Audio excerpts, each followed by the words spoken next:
Boa tarde, pessoal. Bom, gostaria de agradecê-los pela presença.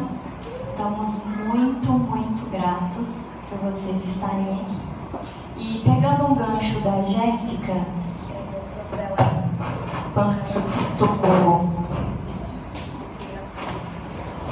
o triângulo, e ela falou sobre a base, né? Ser o pai e a mãe e o topo o bebê. Eu trabalho numa escola, num colégio particular, e essa semana a professora me procurou porque ela veio relatar a preocupação dela com uma aluninha de 11 anos, dizendo que ela tem uma amiga e essa amizade não estava muito saudável. A aluninha com essa amiga, ela estava exercendo meio que uma função assim, que exigia a amizade. Então, se ela não fosse amiguinha dela, ninguém mais iria querê-la, ninguém ia mais gostar dela, inclusive ela mesma, né? Então a professora me procurou ali, você pode conversar com essa criança, ver o que está acontecendo, porque a gente percebe que, e a outra, por não conseguir dizer não, por não conseguir colocar, né, reconhecer o limite, ela acabava se submetendo e sendo totalmente coagida, né, pela amiguinha em só ficar com ela, só se relacionar com ela. E eu chamei ela, comecei a conversar, uma menininha de 11 anos, e aí ela começou a me relatar algumas questões, inclusive eu uso na escola para falar com criança, principalmente, o filme, Divertidamente, para poder ser de uma forma mais didática, né, para eles entenderem as emoções. E comecei a conversar com ela e foi que eu tive na minha frente uma criança de 11 anos, muito consciente, muito lúcida, contando, né, sobre o que estava acontecendo na casa dela. E o que ela me relatou que acontecia na casa dela era exatamente o que ela estava fazendo com a coleguinha na escola. Então, o meu tema, né, eu propus falar sobre o limite, com a experiência como limite entre falso e verdadeiro, e eu gostaria de esclarecer o que eu estou chamando aqui de falso e verdadeiro. Quando o outro diz para mim o que é certo ou errado, então isso não é falso e verdadeiro. Porque o falso e verdadeiro, ele vem com a minha experiência. E a minha experiência, ela precisa ser vivida. Eu preciso ter a minha experiência para que eu consiga ter um norte, uma base do que é falso e verdadeiro. Quando eu jogo toda essa carga em cima desse outro, essa responsabilidade para esse outro me dizer o que é certo e errado, eu estou abdicando de viver e introjetar, internalizar simbolicamente experiências bem-sucedidas e também não sucedidas, porque nós vamos aprender com elas também. Mas quando a gente fala sobre limite também, logo a gente já imagina que vem uma palavra antes: impor limites. E nessa proposta aqui não existe impor limites. O limite, ele já existe, ele já é intrínseco, ele já está ali. Então, o que esse sujeito precisa conseguir fazer? Reconhecê-lo. Então, o paciente às vezes está na nossa frente e ele diz assim: eu fiz certo? Eu fiz errado? Você sabe, né? Me diz. Você estudou para isso, então me fala. É certo ou errado o que eu fiz? Eu não tenho essa resposta, porque eu também não vou pegar essa responsabilidade de superego rígido, né? Em dizer é certo ou errado. Não, mas eu vou tentar acompanhá-lo na caminhada para que ele consiga reconhecer esse limite, reconhecer essa experiência, para que então ele consiga entender onde foi falso e o que foi verdadeiro. E qual que é o link, né, de tudo isso com a questão da religião? Para mim, né, que o Vaticano não me ouça, evangélicos, pastores, não sei, não me ouçam, mas para mim, Jesus foi psicanalítico. Foi um psicanalista de mão cheia. Desde quando eu conheci a psicanálise, eu não consegui imaginar nos diálogos, nas parábolas, né, que ele conversava através de parábolas, não consegui imaginar um psicanalista tão bem esclarecido quanto ele. E lá em Lucas 18 vai começar, tem uma breve história de um jovem rico, que ele tem um diálogo bem rápido com Jesus, onde ele chega diante de Jesus dizendo que ele é muito bom, homem bom, o que eu devo fazer para te seguir? E aí Jesus começa a falar, você conhece os mandamentos? Então você tem que segui-los, tal. E aí o jovem rico diz para ele, não, Senhor, eu conheço, esses mandamentos eu já sigo há muito tempo da minha vida, eu já cumpro todos eles. Então Jesus, percebendo, né, a imensidão que era esse universo de experiência interna desse jovem rico, ele diz, então, vende tudo que você tem e dê aos pobres. E aí a história diz, né, está escrito que o jovem rico se entristece com essa resposta, abaixa a cabeça e segue a vida. Ou seja, né, para mim, linkando com todo esse tema, com essas questões, ele queria uma resposta de certo ou errado de Jesus. Ele não queria reconhecer e se responsabilizar que não era cumprir os mandamentos, não era ser rico ou ter um conhecimento sobre a fé ou sobre a vida, sobre o próprio Cristo. Na verdade, o que Jesus estava dizendo para ele seja. Não é o que foi ou o que pode ser, é o que você está sendo, que foi o que o Renato falou aqui antes. Então, vende tudo e dá aos pobres. E aí você vai conseguir enxergar o agora, a realidade última, que é o que Bion nos fala também, sobre a questão da realidade última, o né, da experiência. Então, olha para isso. Quem você está sendo? É o melhor que você está conseguindo ser?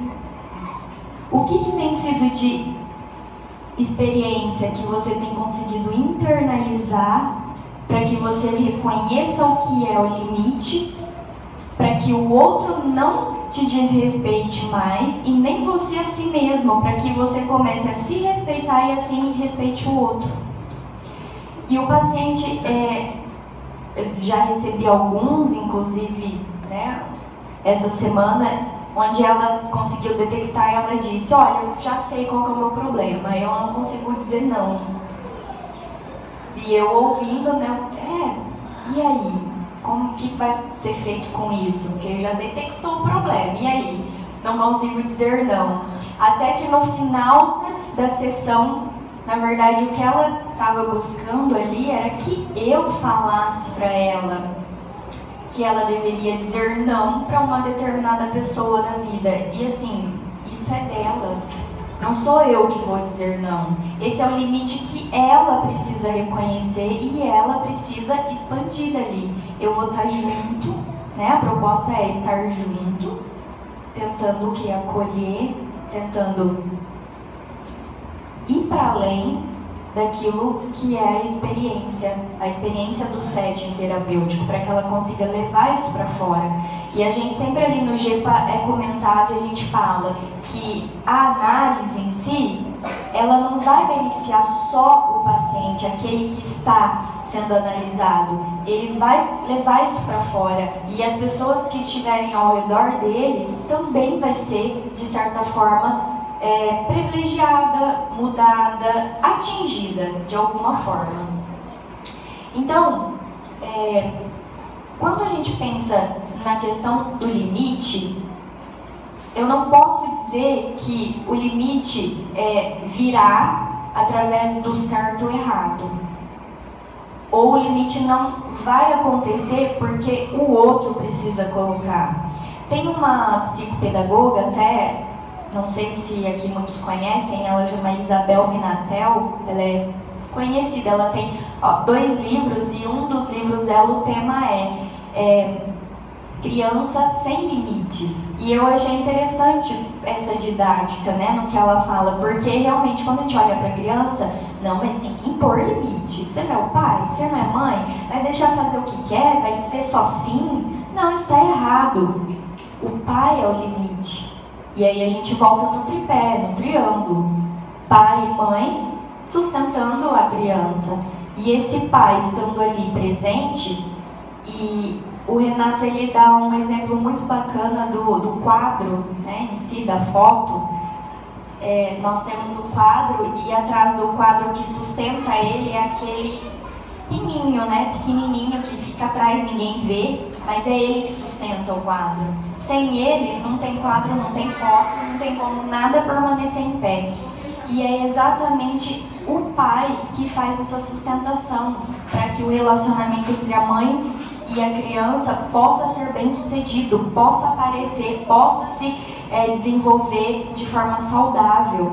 Então esse limite, ele está ali o tempo todo. Agora, a Françoise Dolto, ela vai dizer o quê?